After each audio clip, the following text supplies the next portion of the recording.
د هلمند رادیو قدرمنو اوریدونکو السلام علیکم ورحمت الله وبرکاتو. ځانګړي مرکې ته ښه راغلاست. دا ځل مو ځانګړې مرکه د ګرشک ښاروالۍ عمده فعالیتونو ته ځانګړې کړې ده. دا چې په ګرشک ولسوالۍ کې په تېر کال کې کوم بیرغنیز کارونه ترسره شوي دي او سږ کال کوم کارونه په جریان کې لري او د ګرشک ښاروالۍ راتلونکي فعالیتونه څه دي، نو په همدې تړاو د ګرشک ولسوالۍ د محترم ښاروال مفتي قدرت الله الوصال صاحب راسره په خپرونه کې مېلمه دی. هیله ده چې د ځانګړې مرکې تر پایه سره ملتیا وکړي. حاجي مفتي صاحب تاسو ته ښه راغلاست وایو.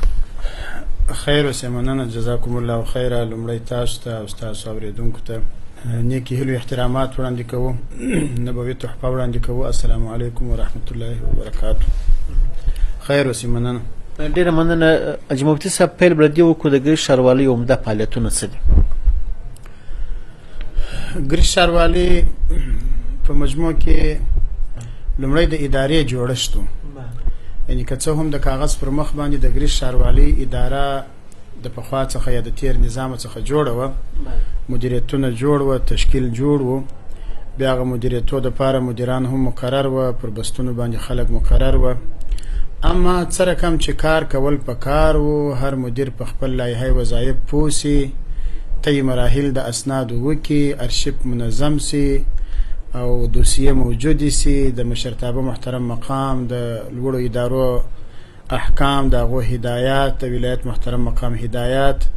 هغه په خپل اندازه باندې تکثیر سي، محفوظه سي، عملی سي.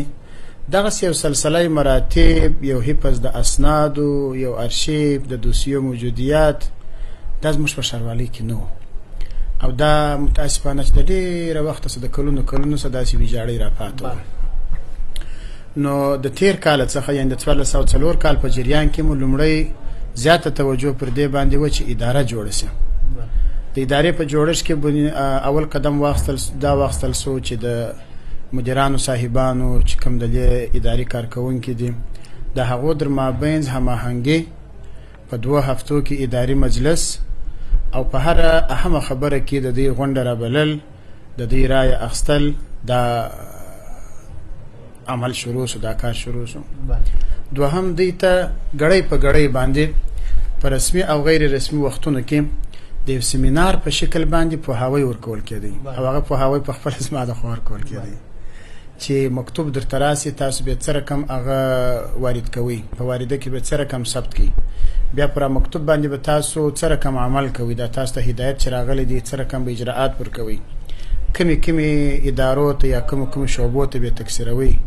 څه رقم به محفوظه کوئ، او چې کله ته مکتوب استوي و بلې ادارې ته نو په کوم عنوان به لیکې. اندر دې چې بعضې ملګرو به چې مکتوبونه لیکل، هغه د مکتوبو د لیکلو، هغه املا، انشاء، د تحریر د آدابو د هغه به هیڅ درک بیچاره ته نه ورمعلومېدی. نو پر هغه باندې هم پوره توجه کېدل او تر دې حده پورې چې په ګرد ښاروالۍ کې بس یو ملګري د کمپیوټر کار دپاره و، ګرد مدیریتوب خپل کاغذان راځغلول، دا کمپیوټر کار ته دا راولیکه، ته دا راولیکه، ته دا راولیکه. نو د هغه په بحث کې مو دریم قدم دا واخیستی چې ټولو ملګرو ته مو یو ځانګړی بعد از وقت یو ورکشاپ جوړ کړي د کمپیوټر د زده کړې، چې اقلا یو څه ورسره اشنا سي، لږ نقل و حرکت واخلي په د لیکلو کې. بیا مې دا پابندي پر ولګوله، کمپیوټر کار مې پابندي ولګول، مال د دې به هغه مکتوب یا هغه مضمون ورلیکې چې دوی په خپل لاس په کلمه لیکلی، د کلمه لیکل، د مضمون لیکل، دغه استعداد هم د بعضو ملګرو سره به نه و. ولې دا تجربه په مشق باندې کېږي، چې هغه ته ګرد کال په یوه کمپیوټر کار هر شی لیکې، نقطه به باره دغه رقم به استعداد او دغه پته کېږي. نو بیا به دوی په کلمه باندې لیکله، مال پروا نه لري، ایډیټ دې پکښې راسي، څو وار دې غلطۍ پکښې راسي، د وخت لپاره به د استعداد جوړ سي. او هر شعبه کې مو د هرې موضوع دپاره جلا جلا د دوسیه جوړېدنګه، د اسنادو د حفظ، د دې سپارښتنه، هدایات، یا د ملګرو سره په دا باره کې هماهنګي او مشورې وسولې، پریکړې هم وسولې. چې کله د مرکز کابل څخه اسناد راځي تاسو ته راجع کېږي، نو هغه په دغه دوسیه کې محفوظه کوئ. د ولایت مقام څخه اسناد راځي، هغه په دغه دوسیه کې محفوظه کوئ. د مشرتابه محترم مقام احکام او فرامین هغه په دغه دوسیه کې محفوظه کوئ. ستاسو د طرفه صادر شوي مکتوبونه مرکز ته هغه په دغه دوسیه کې، هغه بل په دغه کې، بل په دغه دوسیه کې، چې کله د ضرورت پر وخت ضرورت پیښ شي چې پلانکی نمبر مکتوب نو تاسو به فورا الماری ته ځي هغه دوسیه ته به ځي په هغه نمبر به مکتوب را اخیستی شي که چیرې دغه نظم او دا ترتیب نه نو چې کله ضرورت پیښ شي چې د مشرتابه محترم مقام 21مه ګڼه فرمان هغه کې هدایت سره کم شوی و ایو به ولا که چا فرمان چیرې پروت یا بل به ولا که هغه چیرې پروت نو سرګردانی به هم وي او هغه فرمان په صحیح طریقه بیا نه تطبیق کیږي ولس به بیا نه خبره وي نو دغه منظم ترتیب هم ملګرو ته وویل سو نو در ډیره حد پورې پر دې عمل وسو نو یو هم د فعالیت د تیر کال په کارونه کې هغه د خپل د ادارې نظم او ډیسپلین مراعاتول د ادارې د اسناد او ترتیب یو فعالیت دغه و دوهم د عوایدو پر ټولونه کې شفافیت لا الحمدلله د پخواسه موجود و ملګری تکړه موجود ملګری دی با احساس موجود ملګری دی امانتدار دی ټوله د دې شلکلن مبارزې څخه راوتلي ملګری دی هر یو د امانت ډیر خیال ساتي البته په ګړندیوالي کې مشکل و دا کارونه به ګړندی نه و چابک بنو پر وخت بنو نو د هغه د چابکوالي د پاره هم هلې ځلې وسولې مجلسونه سره وسوله چې دا لومړی ځل دی چې ګریش ښاروالي په تیر کال 1404 کال کې خپل پیشبینی یا خپل هدف یا خپل ټارګټ ته دا وایدو خله په خله پر په یو څه فیصدي اضافه سره ورسېدله او د دې لپاره بیا مداخله خپل که څه هم د تفتیش مدیریت نه لرو باید درلودای مو بیا یو کمیټه داسې جوړه کړه دغه د عوایدو په بخش کې چې د اړې ناحیه د عوایدو د مدیریت سره او په مجموع کې د عوایدو عمومي مدیریت سره د عوایدو د 15 بس مدیریت سره د شپږ میاشتو محاسبه وکړي څونه تعرفې ستاده تللي دي پر هغه تعرفو دي څونه تحویلي کړي ده کم اویزونه ستاسو سره موجود دي بانکي اویزونه چې بانک ته جمع شوي دي ستاسو تعرفه او د بانک اویز دا سمون سره خوري کې نه سره خوري او ته په خپل ناحیه کې څونه ملکیتونه لري څونه دکانونه لري تعرفې دي څونه تللي دي څونه کارخانه لري تعرفې دي په هغه اندازه وتلي دي کنه نو دا کوم یو اندازه ارزیابي وسوله د هر مدیریت نو د هغه ګټه یو دا و چې هغه ملګری لا متوجه سول دوهم هغه مشران ملګری مطمئن سول هغه حساب خپل په خپل الحمدلله راوتی شم منظم چې څومره به تعرفې وي هغه اندازه به ویزونه او هغه اندازه به د بانک تحویلي سوي و او چې څونه به ملکیتونه موږ درلوده ثبت په هغه اندازه باندې تعرفې تللي وي یعنی غفلت ولا پروايي به هم چندان نه پکښ سوي نو دوهم دغه د عوایدو په بخش کې دا کار وسو او دریم د شهر یا د شهریانو هغه عمده خدمتونه هغه ته پر توجه وسوله چې هغه د سړکانو جوړې دنګه د یا د دې د چری جوړې دنګه د دې د دکانونو یا د کورونو د صفایي خبره ده ځکه لکه په مجلسو کې خبره وکم دلته یو شعر دی وای جسم همه فرهار شد پنبا کجا نه هم جسم ټوله زخمی دی پنبا پر کم ځای ورکشیږي نو سره کم چې په کار د هغه کم خدمت خو موږ نه وکي یا مو هغه کم وس نه یا مو هغه کم استعداد او طاقت مو نه هغه نم پرسونل نه هغه نم عواید نه شهر مو پراخه دی ولس مو ډیر دی جنگ زپلې دی ستړیا او زپلې دی هجرتونو ستړي کړي دي نو هغه په کلی توګه باندې خود دې خدمت نه دی سوی خو اما در خپل واسه پوري د خپل پرسونل په اندازه مو د صفایي کارونو ته هم د ادارو د شمژغي کارو ته هم د دې په زیربنایي کارونو کې مهم نو پر توجه کړی ده نو دې ته ورته د نرخونو په کنټرول کې مو هم خپل حل ځلې کړې دي د بازار په صفایي کې د بازار د نظم په کنټرول کې هم شاوخوا مسایل باندې ژغېږو دومره پوښتنه مو دا ده چې څومره پروژې تیر کال پلي شوي دي په تعداد 12 پروژې تیر کال پلي شوي دي چې په هغه 12 پروژو کې همدا پروژې یو د نوی بازار د دوه طرفه سړک جوړونګ ده چې درڅنګ په دغه پروژه کې د ولسوالۍ د څنګ د سړک اساسي جوړونګ ده دوهمه پروژه د پخوانی شهر د ګریش شهر خورا قدامت لري ډیر پخوانی شهر دی دغه پخوانی زاړه شهر د نن بازارونه ډیر کندو کپرو نو دا دومره پروژه و چې دغه بازارونه در ډیره حد پورې ورغول سول چلاپات دغه ان شاء الله په سش کال کې وسی او د نوزادو د مساکله د سړک ابتدایي برخه چې د ډیره وخت څخه شاړه پاته و اخوته د طرفه جوړه و خو د ښار طرف ته داخلې د طرفه نه و جوړه دا هم د دغه پروژې برخه وه او درېیمه پروژه هغه د ښار د روښانه کولو د شپني څراغانو دپاره وه نو هغه هم د نوي بازار په ساحه کې د زاړه بازار په ساحه کې د نوزاد و موسی د سړک په حصه کې د ولسوالۍ سره د شفاخانې سره ډېر د اړتیا وړ ځایونو کې هغه شپني څراغان ولګېدله او په ښه معیار په ښه کیفیت باندې درېیمه پروژه هغه د چریو وه چې په مختلفو ناحیو کې عملي سول څلورمه پروژه بیا د چریو وه چې په مختلفو ناحیو کې عملي سول بله پروژه د ښاروالۍ د ودانۍ وه مدیر صاحب دا ډېر اهم ضرورت و زموږ د دې ښار او اوس فی الحال بیا دغونه عمده لاسته راوړنه زما په فکر بلل کېږي خیر نظارت به تاسو خپله وکئ دا اوس چې ما او تا په کوم انګړ کې یو یا په کوم ځای کې سره یو یا فی الحال چې ښاروالۍ په کومه ودانۍ کې ده دغه ودانۍ ډېره زړه قدیمه پخوانۍ ودانۍ ده چې کله ګریش کې په هر اندازه د حکومت مسؤلیتونه و مسؤول به و هغه به هم په دغه ځای کې و بیا په تیر وخت کې به ولسوال هم دلی و دا څنګ ته بس دلته به کومنداني و کومندان و په دغه ځای کې که د تذکرو دفتر و هم به دلته و که د صحت دفتر و هم به دلته و که به شورا و هم به دلته و که قضا و څارنوالي و هم به دلته و نو ټوله په د یوه تعمیر کې یا په د یوه چاردیوالي کې به ټولې ادارې وي بیا نو په دا تیر وخت کې کومنداني تللې ده اداري ساحې ته ولسوالي هلته تللې ده یوازې ښاروالي اوس په دا ودانۍ کې پاته ده خو ښاروالي هم د خپل کار د وسعت او د پراخوالي په وجه او د دې ځای د زوړوالي په وجه او د ښار د ګڼې ګوڼې په ساحه کې د اداري ساحې څخه د لرېوالي په وجه بیخي غیر مناسب دی ولې د خلکو په ادارو کې کار دی د ولسوالۍ کې کار دی کومندانۍ کې کار دی محکمه کې کار دی هغه ټول هغه د په اداري ساحه کې دي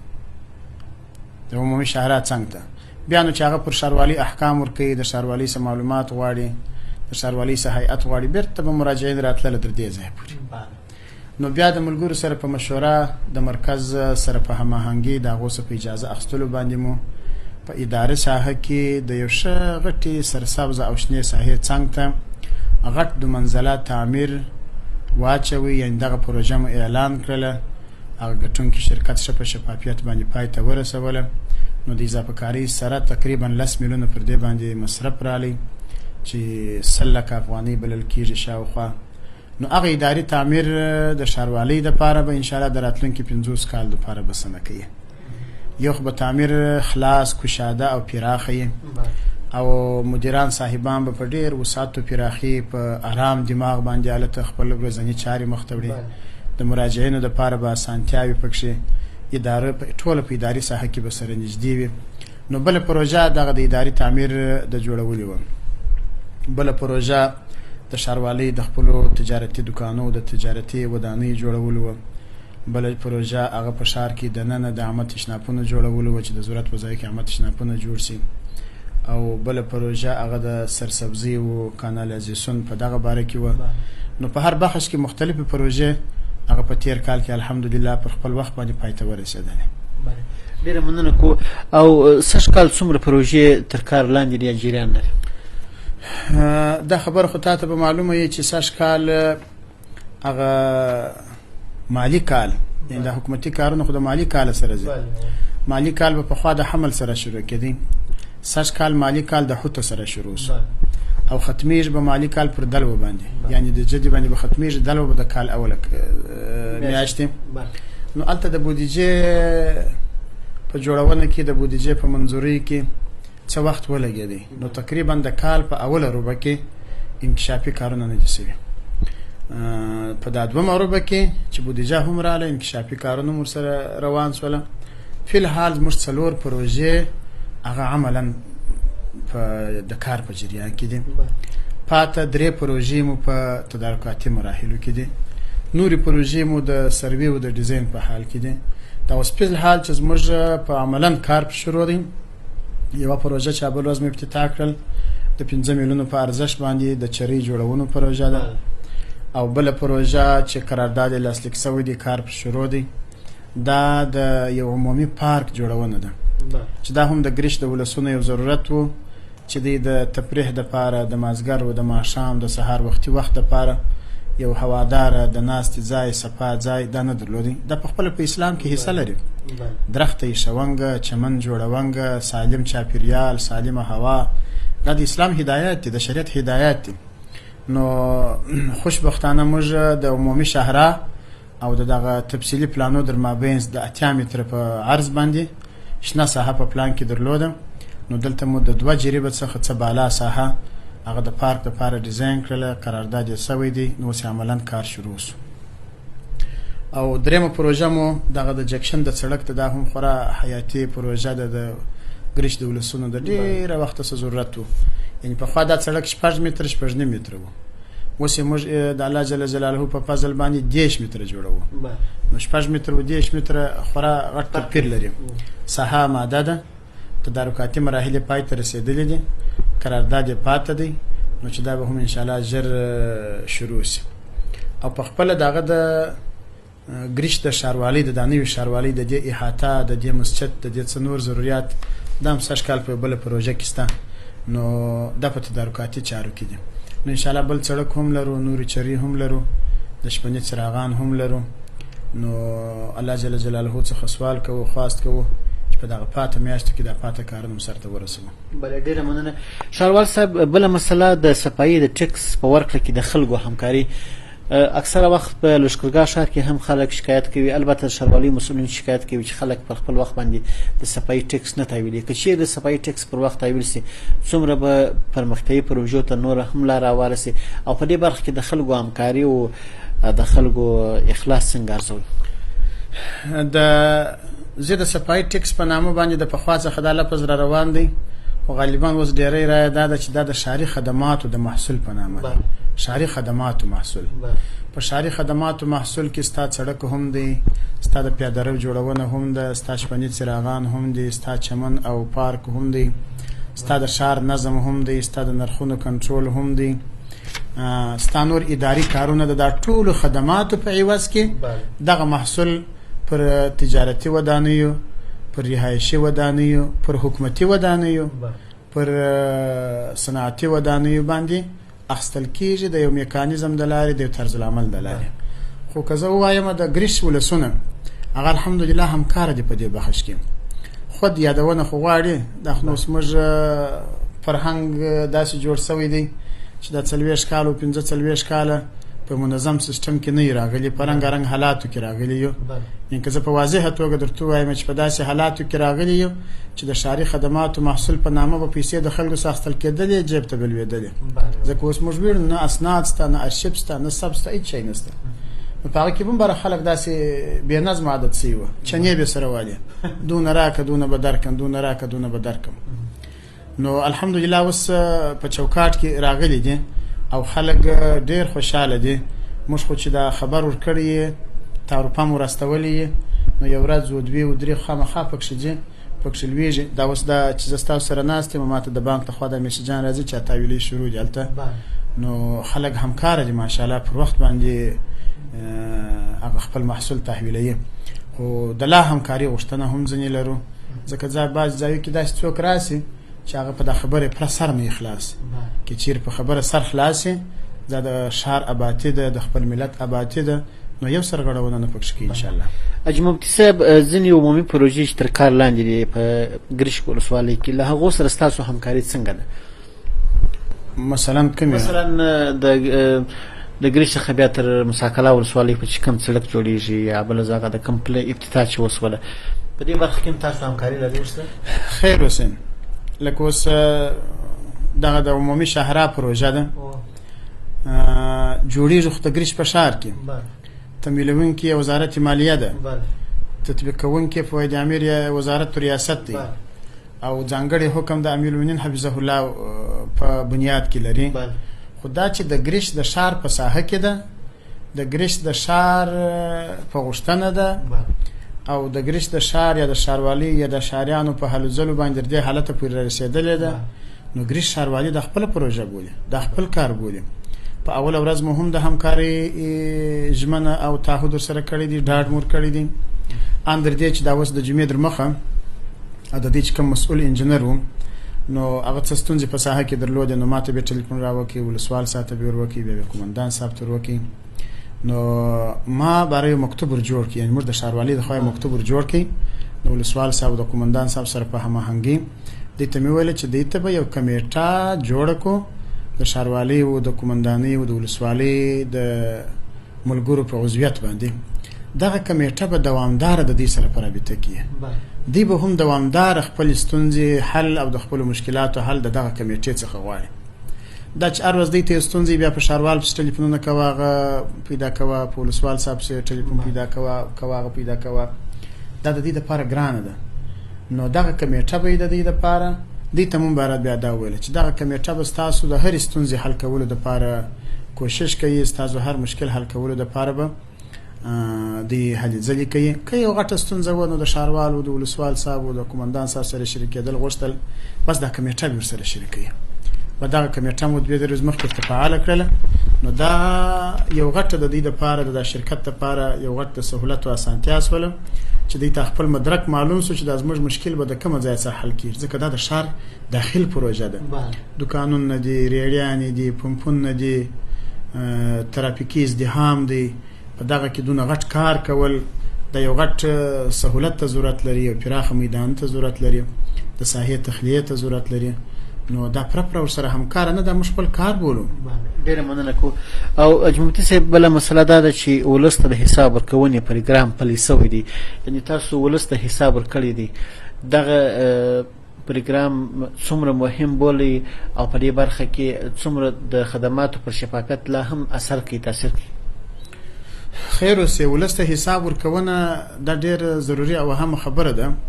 او د اسلامي امارت په بنیاد کې دا خبره ستا اسلامي امارت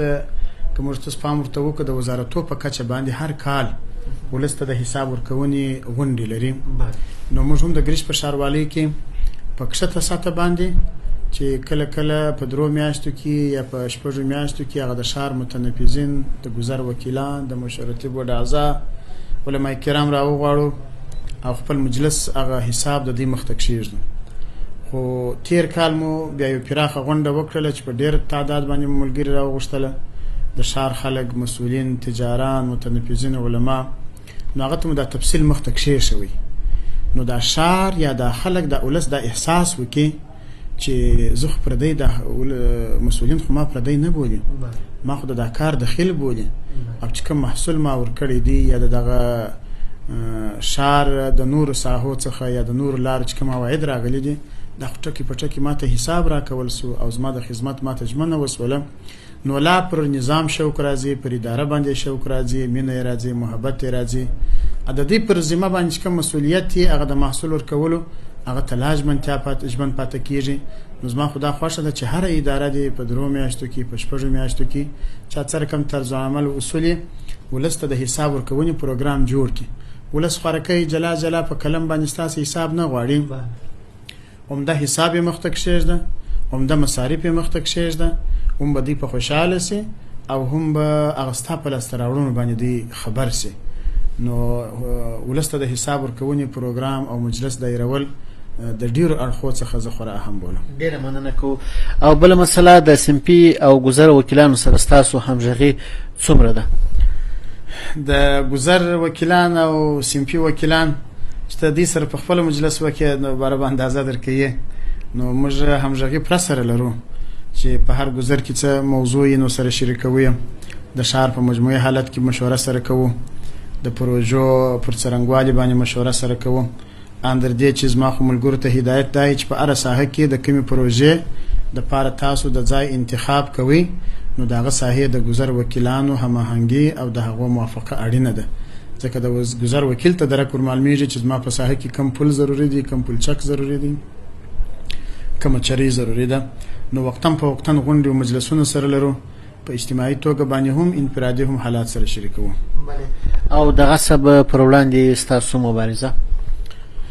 الحمدلله د غصب پر وړاندې باندې د غصب د مخنیوي د کمیسیون د قانون مطابق او په ولایاتو کې د تخنیکی هدایت د هدایاتو مطابق ګریش ښاروالۍ د قومندانۍ سره په هماهنګي باندې سل په سل کې کوټلي ګامونه اخلي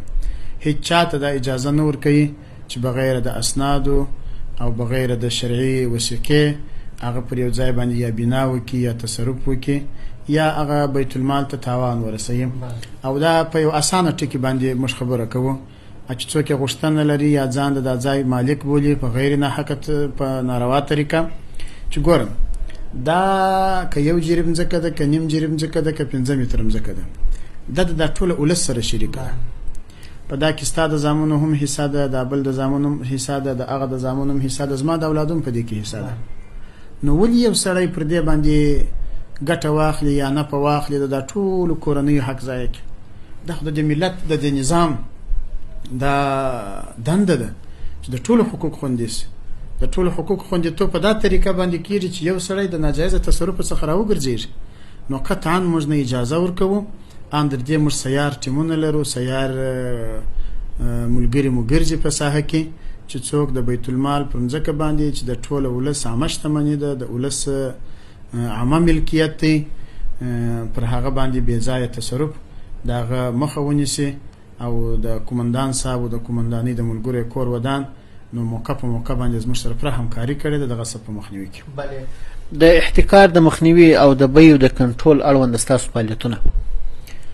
د احتکار مخنیوي دا هم د شریعت حکم دی، د بیو کنټرول دا هم د شریعت په چوکاټ کې دننه خپل طرز العمل لري چې کله د توکو بیې هغه در کنټرول ووځي بیا حکومت مجبور دی چې د هغو دپاره نرخنامې وټاکي. نو دا چې ګریش د ولسوالۍ په کچه یو ښاروالي ده، هغه نوم د ولسوالۍ پر یادېږي. نو چې کله مرکز د لښکرګاه ښاروالۍ کې نرخنامه تعیین سي موږ ته دستي راواستوي، موږ د تطبیق په مخه باندې ټولو اصناف ته واستوو. خو په ښار کې دننه د ولسوالۍ قومندانۍ، استخبارات او امر بالمعروف نهي عن المنکر، شکایتونه اورېدلو ادارې، ریاست او د ښاروالۍ سره په ګډه باندې د احتکار د مخنیوي کمیټه لرو. نو هغه کمیټه هم وقتاً په وقتاً د ښار څخه نظارت کوي، کنټرول کوي، چې په هغه نظارت او په هغه کنټرول کې در وخت تیر مواد د هغو هم مخه نیسي، د لوړو نرخونو هم مخه نیسي، د بې کیفیته موادو د هغو د خرڅلاو د هغه هم مخه نیسي. نو وقتاً په وقتاً د ښار د نرخونو د کنټرول هلې ځلې کېږي. خو باید زه د یوه خبره تاته وکړم چې په دغه شی کې خپله د دکاندار مسؤلیت خورا اهم دی. په خپله د دکاندار او د تاجر هغه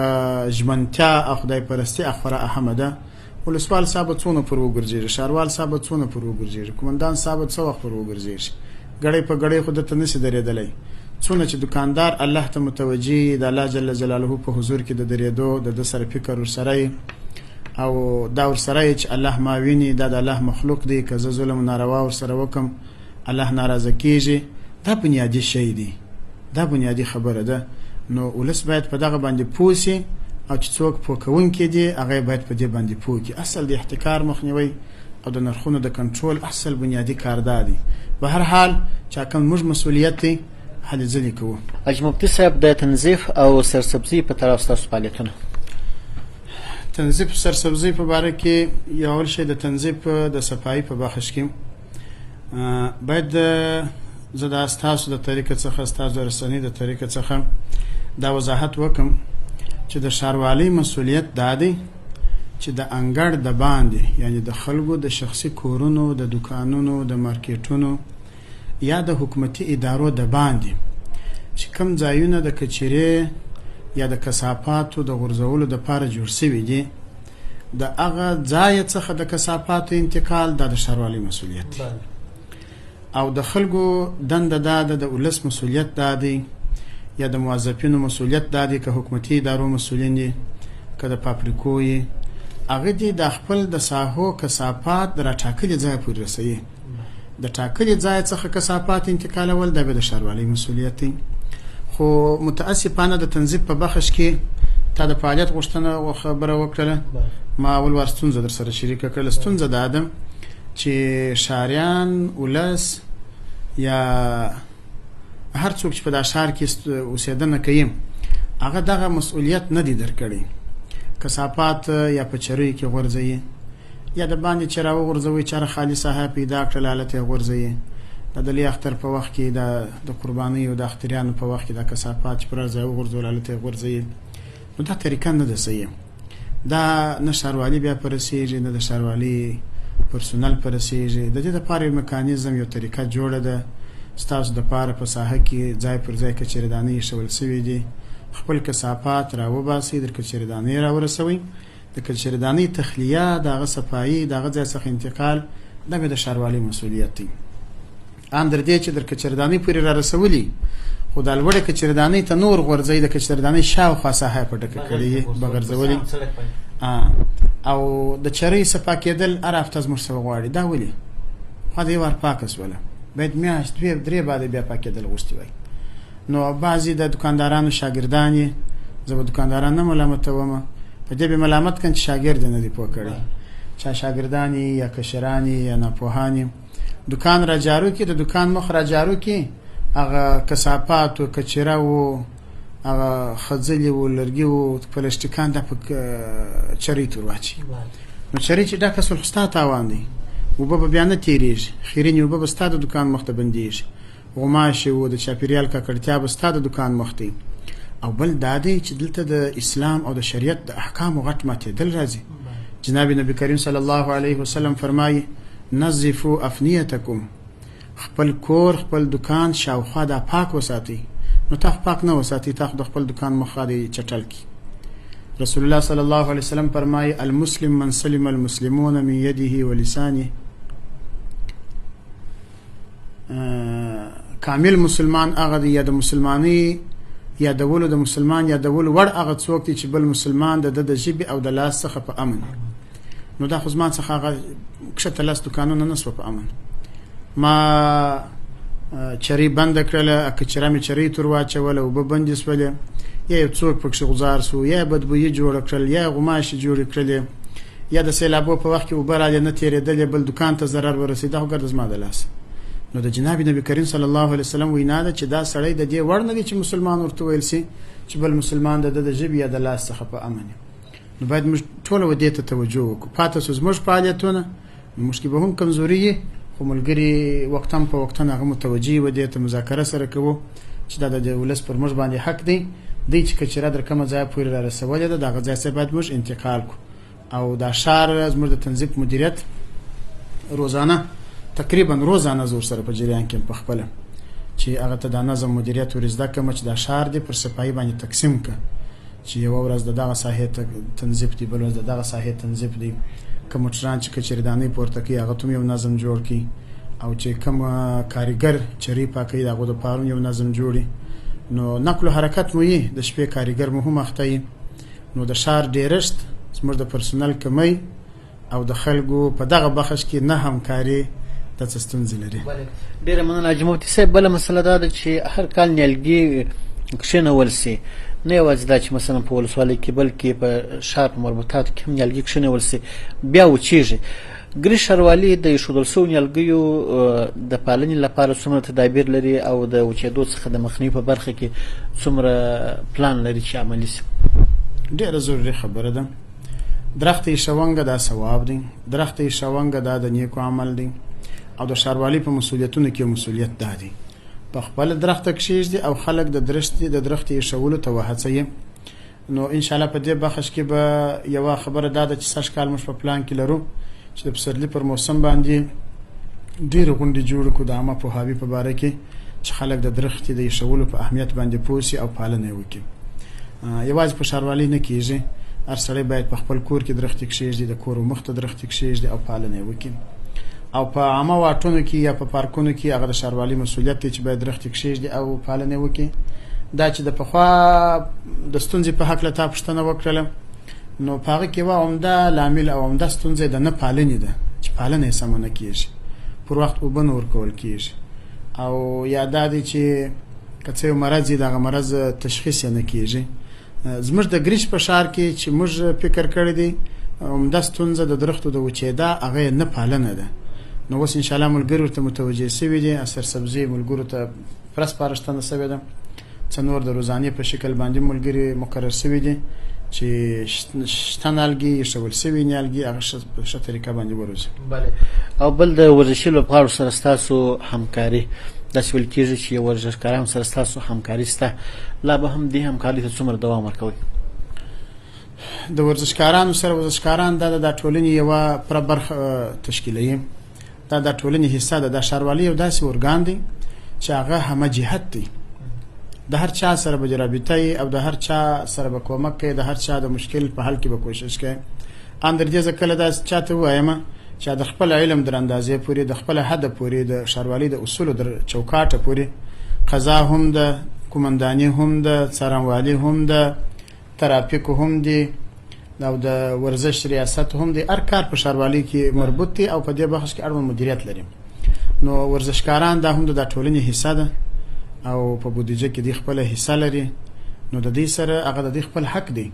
د دې ته باید ورکول شي او د دې خورا مثبت ګټي ځوانان هغه پر د نظام شوق راسي، نظام د دغه ځوانان د دې نظام هغه ملاتړي جوړ شي. بیا په داسې مواقعو کې هغه د نظام لاسته راوړنې دې ته بیانېدلی شي، د نظام هغه مرکزي اساسات او اهداف دې ته بیانېدلی شي. او په ټوله کې زموږ د ګریش تر حده چې موږ خبره کړې ده، د قومندانۍ ملګري قومندان صاحب وایي چې د ناوړه پیښو د غلا او د بې ځایه ناستو په مخنیوي کې دغه د ورزش سالمې سرګرمۍ فوټبال او کرکټ خلک سره پر راټولې په هغه بخش کې موږ سره خورا غټه مرسته کړې ده، ځکه خلک سره راټولې د لوبو تماشا کوي. په خوا بل دا و چې په دې کې به ستر لڅو دا زنګون دا ستر دی. زه به یو هم خبرې کوم چې داس ولا پروا نه لري، شریعت مسله ده، د فقه مسله ده. الركبه عوره، دا زنګون عورت دی. نو دا موږ تاسو ګرځه په دې پیږو، په قدرت کې مو ویلي، په نورو کتابو کې مو ویلي چې عورت لڅول هم ګناه ده، عورت تکتل هم ګناه ده، عورت ښکار کول هم ګناه ده. نو په خوا به دا و چې دغه لوبغاړو به د نکران اغوستي و زنګون به ښکاره و. نو چې زنګون یې ښکاره دی دا یو ساعت چې دی لوبه کوي په ګناه کبیره اخته دی. دا په زرهاو انسانان چې ورته ناست دي، نیکان دي و ځوانان دي و سپینږیري دي و معلمان دي و استادان دي، دا ټول په ګناه اخته دي. ولې خدای داسې شي ننداره کوي چې هغه ته کتل ناروا دي. اوس الحمدلله د اسلامي امارت پر راتګ سره د دې شي مخه ونیول سوله چې هغه خلک په دې پوه سول. مخ نیول د هغه چې مازې په دې پوه کوي مسلمان ملت دی، مسلمانان بچان دي، د مسلمانان اولادونه دي، په دې پوه چې دا ناروا ده هغه نه کوي. چې په دې پوه سول چې زنګون ښکاره کېدل ناروا دي، نو خپل نیکر یا خپل لباس هغه در زنګانه راکښته کوي یا جراف ور لوړ کړل، نو هغه ناروا نسته پکښې. د جمعات المنځونو پابندي پکښې وسی. نو دا د اسلامي نظام کې د ورزش او د بدني روزنې ریاست سته، اولمپیک کمیټه سته. نو ښاروالي هڅه کوي چې په خپل چوکاټ کې دننه پر همکاري ورسره وکړي. او بل پښتنه د امیر المؤمنین حفظه الله تعالی د فرمانو د تطبیق په تړاو پوسټران نصب شوي دي. د امیر المؤمنین حفظه الله تعالی فرمانونه او حکمونه تاخو د پوسټرانو خبره وکړه، ولې په عموم کې چې درڅونه حد پورې د ښاروالي مسؤلیت دی، نو لومړیتوب دې ته ورکوي چې د علی قدر امیر المؤمنین حفظه الله تعالی فرمانونه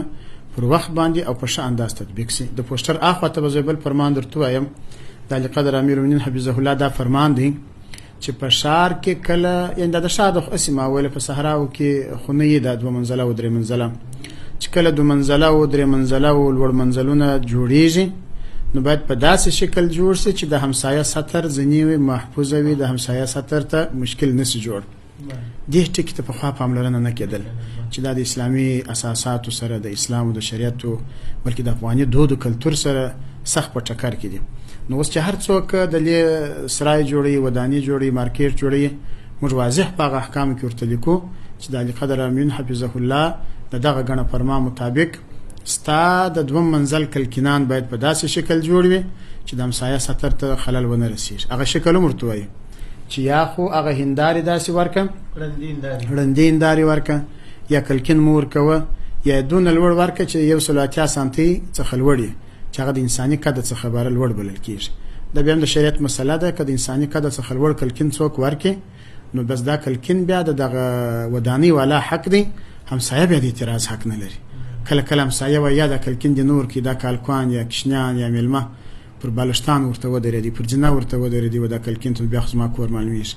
دغه بیا غیر معقول دلیل دی، شریعت کتاب دا نور سره مانی. نو د نظارت هم کولای شي، خلک شکایت کولای شي، د شکایت را په مشکو او پاتو سو پوسټرونه یا لوحې هغه خو د هغه فرمان په اړه باندې مجوله غولې چې هغه 21مه ګڼه فرمان دی د ناوړه دودونو د ناوړه رواجونو د مخنیوي په هکله باندې. نو د ښار پر مرکزي نقطو باندې مو هغه پوسټرونه ولګول چې خلک په دې باندې پوه سي چې دغه دودونه دغه رواجونه لکه د نکاح په ځای کې د ودو په ځای کې یا د حج او د عمرې سره د راستنېدو پر مهال دا ناوړه دودونه رواجونه دي چې ولس د مشکلات سره مخامخ کړي دي. الله پاک هم په ناراضه کیږي. نو دغه په مخنیوي کې مو فقط پوسټرونه نه بلکې د وکیل گذر سره د گذر وکیلانو سره پر دې مجلسونه کړي دي. د ښار د متنفذونو مجلسونه مو راغوښتي دي. پر هغه باندې د فرمانونه تقسیم کړي دي ورته تشریح کړي مو دي. نو په هغه باره کې کوشش پرسه ودی لا به هم کیږي ان شاء الله. او راتلونکي پلانونه هغه د ښاروالۍ چې کوم مسؤلیت دی نو هغه به پر ادا کوي.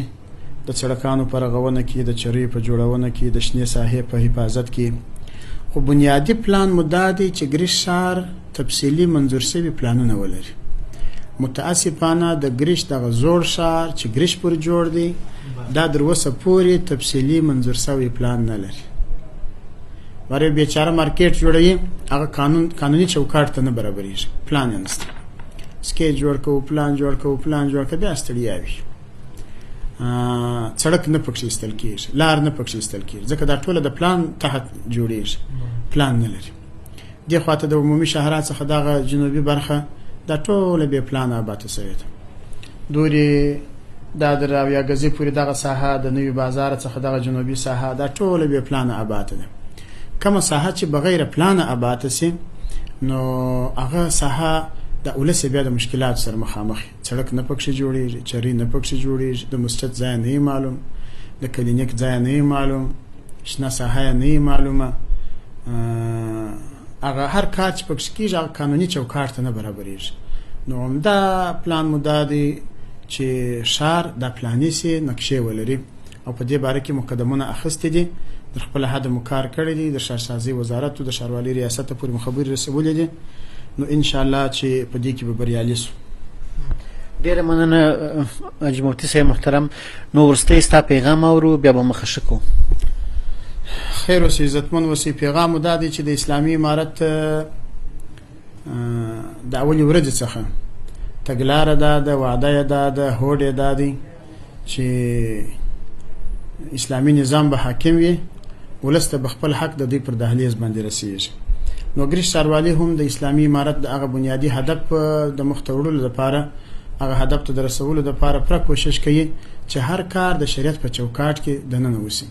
ته یقین وکړه چې د کله د داخل غواړي راسي یا کله موږ په اداري مجلس کې پر یو موضوع خبره کوو نو پرم فکر پر دې باندې چې په شریعت کې د دې مسلې حل څنګه دی. په شریعت کې وز دغه طرف حق کیږي کده دغه طرف حق کیږي. نو چې درڅو پورې د ښاروالۍ جوړ قانون راځي نو د شریعت هغه عام قانون د قران او د فقه هدایت د حدیثو هدایت د زموږ مخ ته پراته. نو یو پیغام دا دی چې تاسو مطمئن اوسئ هر پریکړه چې کیږي دا به د شریعت په چوکاټ کې دننه وي. او که هر خبره باندې د شریعت د نگاه څخه څوک اعتراض ولري زموږ دروازې خلاصې دي. راتللی سي زموږ سره مجلس کولای سي قناعت را کولای سي او که ست سر نو په خلاص موږ به قناعت درکو. دوهم چې دا څومره چاري رواني دا ټوله د ولایت محترم مقام په هماهنګي د چاري د ښاروالۍ چارو د انسجام ریاست سره په هماهنګي او د ولس عمده ضرورتو ته په کتو باندې ښاروالۍ خپل ګامونه مخته اخلي. او د ولس څخه مو د تنظیم په بخش کې غټه غوښتنه ده چې د تنظیم او په پاکۍ کې چې کوم اصول دغه مراعات کې دغه کچره او کثافات د پچری کې و نه چي او د ښاروالۍ محصول لکه وس چې څومره همکاري کړې ده د ښاري خدماتو محصول پر وخت باندې ورکې. نو پراتلونکو کې لا هم دغه همکاري پیاوړې کې زموږ سره خپل نظریات شریک کې زموږ سره خپل رائے شریک کې. نو ان شاء الله موږ د ولس په چوپړ کې او دغه چوپړ دغه خدمت د الله جل جلاله د رضا لپاره کوو. دا د الله جل جلاله احسان بولو. موږ پر ولس باندې احسان نه اچو. ډیر زیاته مننه کو.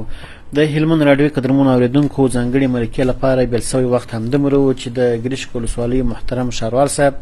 مفتي قدرت الله الوصال صاحب را سره خز او تفصیلی بحث وکړ. تر بیا چې تاسو درنه خدمت حاضرېږو پر مهربانه الله مسپارو.